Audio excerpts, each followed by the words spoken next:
Hello dear students, welcome back. आज की इस क्लास के अंदर हम टाइम एंड टेंस के कॉन्सेप्ट को थोड़ा समझने की कोशिश करते हैं। ठीक है, इसको समझने के लिए हमें इन दोनों को अलग अलग पहले समझना पड़ेगा। सबसे पहले देखते हैं कि टाइम क्या होता है, उसके बाद देखेंगे कि टेंस क्या होता है। ठीक है, जैसा कि आप सबको पता है कि टाइम का मतलब होता है समय। अब समय वो है जो निरंतर चलता आ रहा है, चल रहा है और चलता रहेगा। ठीक है, और हमने क्या है, समय को क्या है कि 3 कालखंड के अंदर हमने डिवाइड कर दिया है। मतलब जो समय है वो 3 भागों के अंदर हमने डिवाइड कर दिया है। अब 3 भाग कौन से हैं? एक समय वो जो बीत गया, और एक समय ये जो चल रहा है, और एक समय जो आएगा। ठीक है, जो बीत गया है उसको हम भूतकाल बोल देते हैं यानी पास्ट, और जो चल रहा है उसको हम वर्तमान बोल देते हैं यानी प्रेजेंट, और जो आएगा उसको हम भविष्य बोल देते हैं यानी कि फ्यूचर। ठीक है, तो इन तीनों कालखंड के अंदर, इन तीनों समय के अंदर जो बहुत सारी एक्टिविटीज होती है, इन तीनों समय के अंदर बहुत सारी एक्टिविटीज होती है, बहुत सारे एक्शंस होते हैं, बहुत सारी क्रियाएं होती है। अब उन घटनाओं को, उन एक्शंस को, उन एक्टिविटीज को जब हम व्यक्त करते हैं, एक्सप्रेस करते हैं, तब जाके हमें टेंस की आवश्यकता पड़ती है। समय तो ये हो गया कि भूतकाल हो गया, वर्तमान काल हो गया, और भविष्य काल हो गया, फ्यूचर हो गया। ठीक है, तो इन समय के अंदर जो एक्शंस होते हैं, उन एक्शंस को व्यक्त करने के लिए हमें टेंस की आवश्यकता पड़ती है।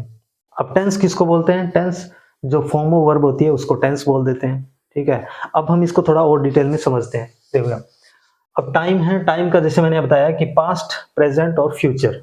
अब इन 3 टाइम पीरियड के अंदर, 3 जो टाइम पीरियड्स हैं, पास्ट, प्रेजेंट और फ्यूचर, इनके अंदर जो एक्शंस होते हैं वो एक्शंस इस टाइप के होते हैं। या तो वो एक्शंस अनिश्चित होंगे, इंडेफिनेट होंगे, यानी कि उनका जारी होने का और कंप्लीट होने का पता नहीं चलेगा, या फिर वो एक्शन जारी होंगे, या फिर वो एक्शन कंप्लीट हो चुके होंगे, या फिर वो एक्शन कुछ कंप्लीट हो गए होंगे और कुछ जारी होंगे। अब इन एक्शंस को, इन सारे एक्शंस को, इन सब एक्शंस को एक्सप्रेस करने के लिए, व्यक्त करने के लिए हम टेंस का इस्तेमाल करते हैं। ठीक है, ये तो हो गया समय, पास्ट, प्रेजेंट एंड फ्यूचर। अब ये है टेंस। अब टेंस का मतलब होता है फॉर्म ऑफ वर्ब। टेंस का मतलब क्या होता है? Form of verb. वर्ब की जितनी भी फॉर्म्स होते हैं वो विभिन्न प्रकार के समय को एक्सप्रेस करने के लिए काम में ली जाती है। जैसे वर्ब की फर्स्ट फॉर्म होगी, वर्ब की सेकंड फॉर्म होगी, थर्ड फॉर्म होगी और फोर्थ फॉर्म होगी। फोर्थ फॉर्म वो होती है वर्ब की फर्स्ट फॉर्म के साथ आईएनजी लगा देते हैं, वो फोर्थ फॉर्म बन जाती है। अब ये वर्ब की फर्स्ट फॉर्म है, ये प्रेजेंट टाइम के अंदर जो इंडेफिनेट एक्शंस होते हैं उनको एक्सप्रेस करने के लिए वर्ब की फर्स्ट फॉर्म यूज करते हैं। अब वर्ब की जो सेकंड फॉर्म है वो पास्ट सिंपल के अंदर यूज करते हैं, मतलब पास्ट के अंदर जो इंडेफिनेट एक्शन थे उनके लिए हम वर्ब की सेकंड फॉर्म यूज करते हैं। वर्ब की थर्ड फॉर्म परफेक्शन को शो करने के लिए, एक्शन का जो परफेक्शन है उसको शो करने के लिए। अब जो वर्ब की फोर्थ फॉर्म है वो कंटिन्यूअस, जो कंटिन्यूअस एक्शन है, जारी एक्शन रहते हैं, जो प्रोग्रेस में रहते हैं, उन एक्शंस को व्यक्त करने के लिए, एक्सप्रेस करने के लिए हम वर्ब की फोर्थ फॉर्म यूज करते हैं। अब ये तो होगी फॉर्म ऑफ वर्ब्स। ठीक है, अब फर्स्ट फॉर्म प्रेजेंट सिंपल में, सेकंड फॉर्म पास्ट सिंपल में, थर्ड फॉर्म परफेक्ट के अंदर इसके साथ हेल्पिंग वर्ब हैव की होती है, और फोर्थ फॉर्म कंटिन्यूअस के अंदर और फोर्थ फॉर्म के साथ हेल्पिंग वर्ब बी की फॉर्म होती है। अब इधर देखो, ये 3 काल हो गए, कौन कौन से? पास्ट, प्रेजेंट और फ्यूचर। अब 3 हो गए। अब 3 कालों के अंदर, तीनों समय के अंदर ये इस प्रकार के एक्शंस होते हैं। इस प्रकार के मतलब अनिश्चित एक्शन होते हैं, जारी होते हैं एक्शन, जो कि इनमें जारी थे वो एक्शंस, जो कि इनमें कंप्लीट हुए वो एक्शंस, और जो कुछ कंप्लीट और कुछ जारी थे वो एक्शन। ठीक है, तो इस टाइप 4 टाइप के एक्शन होते हैं। कितने? 3 प्रकार के समय में 4 टाइप के एक्शंस होते हैं। तो कुल कितने टाइप के हुए? 12। अब टोटल जो है 12 तरीके से हम अपनी बात को एक्सप्रेस कर सकते हैं। अभी 12 टाइप के एक्शंस को हम इन्हीं फॉर्म ऑफ वर्ब को घुमा फिरा के इन 12 टाइप के एक्शंस को हम एक्सप्रेस करते हैं। अब ये टाइम और टेंस को समझने के बाद हम एक एग्जांपल से ये समझते हैं कि ये टाइम और जो टेंस है ये आपस में कैसे लिंक्ड है। अब इसमें देखो, मैंने एक एग्जांपल लिखा, दे। अब इन एग्जांपल्स के थ्रू हम ये देखते हैं कि कौन सा टाइम है और उसके हिसाब से कौन सा टेंस यूज किया गया है। तो अब इन सेंटेंसेस के अंदर हम टाइम देखते हैं कि टाइम कहाँ दिया हुआ है। टाइम, जैसे ये नाउ लिखा हुआ है, ये यस्टरडे लिखा हुआ है और टुमारो लिखा हुआ है। नाउ का मतलब होता है अब, मतलब वर्तमान। यस्टरडे का मतलब होता है बीता हुआ कल, मतलब बीता हुआ समय, मतलब पास्ट। और ये टुमारो मतलब आने वाला कल, मतलब फ्यूचर, भविष्य। ठीक है, अब इससे तो हमें पता चल गया कि ये टाइम कौन सा है। इन इन शब्दों से हमें ये पता चल गया कि टाइम कौन सा है। अब ये है टेंस, ठीक है। अब ये है फॉर्म ऑफ वर्ब यानी टेंस। अब इसमें देखो दो चीजें दी हुई है, एक तो दिया हुआ है टाइम और दूसरा टेंस। टेंस का मतलब होता है फॉर्म ऑफ वर्ब, ये रही फॉर्म ऑफ वर्ब और ये है टाइम, ठीक है। इस टाइम के हिसाब से ही ये फॉर्म ऑफ वर्ब लगी हुई है। अब एग्जाम के अंदर में क्या दिया जाएगा, टाइम दिया जाएगा। एग्जाम के अंदर हमें एक सेंटेंस दिया जाएगा, उसमें हमें टाइम दिया जाएगा। अब इस टाइम को पहचानने के बाद हम टेंस यूज करेंगे, ठीक है। तो ये रहा टाइम, ये हमें एग्जाम के अंदर दिया जाएगा। इस टाइप का कुछ टाइम हमें पहचानने का, टाइम पहचानने का कोई ना कोई हिंट यहाँ पे दिया होगा। तो उस टाइम को पहचानने के बाद हम टेंस यूज करेंगे। टाइम को हमें पहचानना पड़ेगा, फिर उसके बाद में हमें टेंस यूज करना पड़ेगा, ठीक है। अब ये तो है टाइम और ये है टेंस। अब इस टाइम के हिसाब से ही हम टेंस भरते हैं, टेंस के हिसाब से टाइम नहीं देखा जाता। हमें कभी टेंस, एग्जाम के अंदर हमें कभी टेंस नहीं दिया जाएगा, हमें टाइम दिया जाएगा, ठीक है। हमें टाइम के हिसाब से ही टेंस भरने हैं, ना कि टेंस के हिसाब से टाइम, ठीक है। तो हमें क्या करना है, ये है टाइम, टाइम के हिसाब से हमें टेंस भरना है। ये तो हो गया टाइम और ये हो गया टेंस। अब ये वर्तमान समय है तो वर्तमान के लिए वर्तमान की फॉर्म ऑफ वर्ब हो गई। ये पास्ट का समय है तो ये पास्ट की फॉर्म हो गई। ये फ्यूचर का समय है तो ये फ्यूचर की फॉर्म हो गई। तो इस तरीके से हम ये टाइम तो ये है और ये टेंस है। तो इस तरीके से ये तो हो गया टाइम और ये हो गया टेंस। टेंस का मतलब फॉर्म ऑफ वर्ब, टाइम का मतलब पास्ट, प्रेजेंट या फिर फ्यूचर। ये तो हो गया टाइम और ये होगी टेंस। टेंस का मतलब फॉर्म ऑफ वर्ब। तो इस तरीके से हमने ये चीज समझने की कोशिश की कि टाइम क्या होता है और टेंस क्या होता है। अब ये देखते हैं कि 12 प्रकार के जो टेंस होते हैं वो कौन कौन से होते हैं और इनके अंदर जो फॉर्म ऑफ वर्ब भरी जाती है वो कौन कौन सी भरी जाती है। ये 4 दी हुई है, इन्हीं को हम घुमा फिरा के इन 12 के 12 टेंसेस के अंदर यूज करेंगे। अब टाइम और टेंस अगर आपको समझ में आ गया हो, ठीक है, तो हम क्या करते हैं, ये 12 प्रकार के जो एक्शन हैं, जो कि पास्ट, प्रेजेंट और फ्यूचर के अंदर होने वाले 12 टाइप के जो एक्शन हैं, इनको मैं यहाँ पे लिखता हूँ और उसके अंदर ये देखते हैं कि टेंस कौन सा यूज होता है, मतलब फॉर्म ऑफ वर्ब उनके अंदर कौन कौन सी यूज होती है। अब देखते हैं कि ये जो 12 प्रकार के एक्शन है जो कि प्रेजेंट में हुए हैं, पास्ट में और फ्यूचर में, ठीक है, इनके लिए टेंस कौन सा यूज करेंगे, मतलब फॉर्म ऑफ वर्ब इनके लिए कौन कौन सी यूज करेंगे। तो जो प्रेजेंट सिंपल है उसके अंदर हम वर्ब की हमेशा फर्स्ट फॉर्म यूज करेंगे। इसमें वर्ब की फर्स्ट फॉर्म यूज करेंगे और इसको सिंगुलर बनाने के लिए इसके एस या एस लगा देंगे। पास्ट सिंपल के अंदर हमेशा वर्ब की सेकंड फॉर्म यूज होती है। पास्ट सिंपल मतलब वर्ब की सेकंड फॉर्म। प्रेजेंट सिंपल में कौन सी थी, वर्ब की फर्स्ट फॉर्म, और जो पास्ट सिंपल है इसमें वर्ब की सेकंड फॉर्म यूज करेंगे, ठीक है। अब पास्ट सिंपल में कौन सी यूज करेंगे, वर्ब की सेकंड फॉर्म।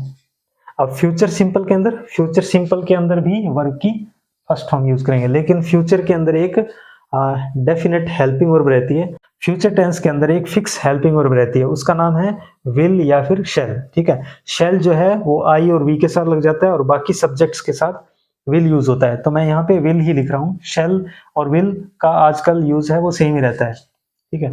तो मैं यहाँ विल लिख देता हूँ। तो जितने भी फ्यूचर जितने भी एक्शंस हैं उनके अंदर विल तो यूज होगा ही होगा, तो मैं पहले ही इन सब में विल लिख देता हूँ। ये है फिक्स हेल्पिंग वर्ब जो कि फ्यूचर के अंदर यूज होती है। अब देखते हैं बाकी चीजें। फ्यूचर सिंपल के अंदर जैसे प्रेजेंट सिंपल में वर्ब की फर्स्ट फॉर्म, पास्ट के अंदर सेकंड फॉर्म, पास्ट सिंपल के अंदर सेकंड फॉर्म, और फ्यूचर सिंपल के अंदर विल के साथ वर्ब की फर्स्ट फॉर्म भी आ जाएगी। विल के साथ क्या आ जाएगी, वर्ब की फर्स्ट फॉर्म, ठीक है। अब आते हैं कंटिन्यूअस के ऊपर, ठीक है। अब ये देखो इधर कंटिन्यूअस के अंदर हमेशा वर्ब की फोर्थ फॉर्म रहती है। कंटिन्यूअस के अंदर जो काम एक्शन जारी रहता है उसके अंदर हमें वर्ब की फोर्थ फॉर्म ही यूज करनी पड़ती है और उसकी जो हेल्पिंग वर्ब है वो बी की फॉर्म होती है, ठीक है। हेल्पिंग वर्ब कौन सी होती है, बी की फॉर्म। बी की फॉर्म मतलब इनमें से कोई एक। अगर वो प्रेजेंट है तो ये इज एम आर, अगर पास्ट है तो वॉज वर, फ्यूचर है तो बी, और परफेक्ट कंटिन्यूअस के अंदर बीन यूज करेंगे। अब ऐसे ही थर्ड फॉर्म जो है वो परफेक्ट टेंसेज में यूज होगी, ठीक है। जो थर्ड फॉर्म है वो परफेक्ट टेंसेज में यूज होती है, फोर्थ फॉर्म कंटिन्यूअस में यूज होती है। अब थर्ड फॉर्म है उसकी जो हेल्पिंग वर्ब है वो हैव रहती है। अब हैव फैमिली में कौन सी है, हैव, हैज और हैड। हैड है ये पास्ट परफेक्ट में और हैज हैव है ये प्रेजेंट परफेक्ट में, ठीक है। अब आते हैं इधर। अब इधर देखो प्रेजेंट कंटिन्यूअस है। प्रेजेंट कंटिन्यूअस का मतलब होता है, अब कंटिन्यूअस एक्शन है इसका मतलब फोर्थ फॉर्म, ठीक है, जहां जहां पे भी कंटिन्यूस रहेगा वहां फोर्थ फॉर्म आ जाएगी। तो ये कंटिन्यूस है तो यहाँ पे अब फोर्थ फॉर्म पहले लगा देता हूं मैं, और उसके बाद में हेल्पिंग और बी की फॉर्म आएगी। अब इसमें हेल्पिंग और बी की फॉर्म है, क्योंकि प्रेजेंट कंटिन्यूस है तो प्रेजेंट में इज एम आर लगता है, तो मैं यहाँ लगा देता हूँ इज एम और आर प्लस वर्ब की फोर्थ फॉर्म। पास्ट कंटिन्यूस में, अब देखो पास्ट कंटिन्यूस में, पास्ट कंटिन्यूस क्योंकि एक कंटिन्यूस है, ये देखो ये भी कंटिन्यूस है तो वर्ब की फोर्थ फॉर्म आ जाएगी, और पास्ट है तो हेल्पिंग वर्ब कौन सी रहेगी, वॉज और वर प्लस वर्ब की फोर्थ फॉर्म। अब फ्यूचर कंटिन्यूस के अंदर, फ्यूचर कंटिन्यूस क्योंकि ये कंटिन्यूस है तो वर्ब की फोर्थ फॉर्म रहेगी और वर्ब की फोर्थ फॉर्म के साथ बी की फॉर्म आएगी। ठीक है, तो इसमें विल लगा हुआ है तो यहाँ पे बी लगा के, विल लगा हुआ है बी लगा के, और यहाँ पे वर्ब की फोर्थ फॉर्म आ जाएगी। ठीक है, कंटिन्यूस है, वर्ब की फोर्थ फॉर्म के साथ बी की फॉर्म आती है, बी की फॉर्म, और इसके अंदर फिक्स हेल्पिंग वर्ब है विल। अब आते हैं, ये प्रेजेंट कंटिन्यूस हो गया, पास्ट कंटिन्यूस हो गया, फ्यूचर कंटिन्यूस हो गया। मतलब प्रेजेंट परफेक्ट पे, परफेक्ट के अंदर हमेशा वर्ब की थर्ड फॉर्म आती है, परफेक्ट के अंदर हमेशा वर्ब की थर्ड फॉर्म आती है, और थर्ड फॉर्म के साथ, थर्ड फॉर्म और फोर्थ फॉर्म दोनों अकेली नहीं आती, इनके साथ हेल्पिंग वर्ब आती है। ठीक है, अब थर्ड फॉर्म के साथ हेल्पिंग वर्ब आएगी हैव की। तो हम प्रेजेंट परफेक्ट की बात करें तो has have plus third form आ जाएगी, तो हैज हैव प्लस वर्ब की थर्ड फॉर्म। अब पास्ट परफेक्ट के अंदर हैड प्लस थर्ड फॉर्म आ जाएगी, क्योंकि ये परफेक्ट है तो थर्ड फॉर्म है, और हेल्पिंग वर्ब हैड की लग जाएगी। ठीक है, और फ्यूचर परफेक्ट के अंदर, फ्यूचर परफेक्ट के अंदर ये जो कॉम्बिनेशन है ये एज इट इज यहाँ पे आ जाएगा, हैव प्लस वर्ब की थर्ड फॉर्म। ठीक है, थर्ड फॉर्म अकेली आती नहीं है, हैव के साथ आती है, तो will have plus third form. तो ये फ्यूचर परफेक्ट हो गया, पास्ट परफेक्ट हो गया, और प्रेजेंट परफेक्ट। अब आते हैं प्रेजेंट परफेक्ट कंटिन्यूस में। परफेक्ट कंटिन्यूस के अंदर क्या होता है, बीन प्लस फोर्थ फॉर्म आता है। परफेक्ट कंटिन्यूस के अंदर क्या होता है, बीन प्लस वर्ब की फोर्थ फॉर्म आती है। ठीक है, तो प्रेजेंट है तो हैज या फिर have plus been plus verb की फोर्थ फॉर्म। ठीक है, अब ये तो हो गया present perfect continuous. Past perfect continuous के अंदर हैज हैव की जगह हैड लगा देंगे, और बीन प्लस फोर्थ फॉर्म वैसे ही आ जाएगी। ठीक है, अब प्रेजेंट परफेक्ट में क्या था, has have plus been plus verb की फोर्थ फॉर्म। अब जब पास्ट बन गया तो हैज हैव की जगह हैड आ जाएगा और बीन फोर्थ फॉर्म आ जाएगी। ठीक है, तो ये तो पास्ट परफेक्ट कंटिन्यूस हो गया। अब आते हैं फ्यूचर परफेक्ट कंटिन्यूस पे। फ्यूचर परफेक्ट कंटिन्यूस में विल तो आएगा ही आएगा, विल तो है ही। ठीक है, इसके अलावा हैव बीन प्लस वर्ब की फोर्थ फॉर्म। ठीक है, हैव बीन प्लस वर्ब की फोर्थ फॉर्म। अब इसमें देखो हैव बीन वर्ब की फोर्थ फॉर्म, ये तो हो गया परफेक्ट कंटिन्यूस, और ये विल का मतलब हो गया फ्यूचर, तो ये future perfect continuous, future perfect continuous. तो ये तो होगी फॉर्म ऑफ वर्ब, और ये टाइम, और इस टाइम में होने वाले एक्शंस जो कि हम 12 टाइप से एक्सप्रेस कर सकते हैं, और उनको एक्सप्रेस करने के लिए हमें सेंटेंसेस के अंदर ये भरना पड़ेगा। अब अपना काम क्या बचता है, अपना काम ये रहेगा कि इन 12 के 12 जो एक्शंस रहते हैं इनके लिए कौन सी फॉर्म ऑफ वर्ब यूज करेंगे। टाइम और टेंस यानी फॉर्म ऑफ वर्ब को कंबाइन करके हम टेंस ही बोल देते हैं। ठीक है, तो ये प्रेजेंट टेंस हो गया, पास्ट टेंस हो गया, और फ्यूचर टेंस हो गया, और इनमें 12 प्रकार के एक्शन, इनमें 4-4 प्रकार के हर टेंसेस के अंदर एक्शन रहते हैं, और इनके अंदर ये फॉर्म ऑफ वर्ब भरनी होती है। ठीक है, तो ये फॉर्म ऑफ वर्ब हमें याद करनी है कि कौन से एक्शन के लिए कौन सी फॉर्म ऑफ वर्ब यूज होती है। अब इनका याद करने का एक बहुत ही ईजी सा तरीका ये है कि जहां जहां पे भी कंटिन्यूस है, जो काम कंटिन्यूस है उसमें बी की फॉर्म प्लस वर्ब की फोर्थ फॉर्म आ जाएगी, और जो काम परफेक्ट है, जो काम परफेक्ट है उसमें हैव की form plus third form, have plus third form आ जाएगा। जो काम परफेक्शन शो करता है, कंप्लीशन शो करता है, पूर्णता शो करता है, उसके लिए हैव प्लस थर्ड फॉर्म। जो काम कंटिन्यूएशन शो करता है, प्रोग्रेस शो करता है, जो काम जारी है, उसके लिए फोर्थ फॉर्म लगाएंगे, और बी की फॉर्म आ जाएगी, बी की फॉर्म ये रही, हैव की फॉर्म ये रही। अब ये है अपने वर्ब की फर्स्ट फॉर्म और सेकंड फॉर्म। जब इनको हम नेगेटिव बनाएंगे तो इसके साथ डिड लगा के इसको फर्स्ट फॉर्म कर देंगे। ठीक है, ये नेगेटिव की फॉर्म होगी, और ये डू और डज लगा के इसको क्या कर देंगे, वर्ब की फर्स्ट फॉर्म लगा, तो ये नेगेटिव की फॉर्म होगी। इस तरीके से हम क्या करेंगे, इन फॉर्म ऑफ वर्ब को, इस प्रकार के एक्शंस के लिए इन फॉर्म ऑफ वर्ब को यूज करेंगे। अब हम इनको एक-एक करके करेंगे। प्रेजेंट टेंस, पास्ट और फ्यूचर को एक-एक करके अलग-अलग क्लासेस के अंदर हम इनको डिटेल में डिस्कस करेंगे और डिटेल में समझेंगे। तो मिलते हैं अगली क्लास के अंदर, तब तक के लिए जय हिंद।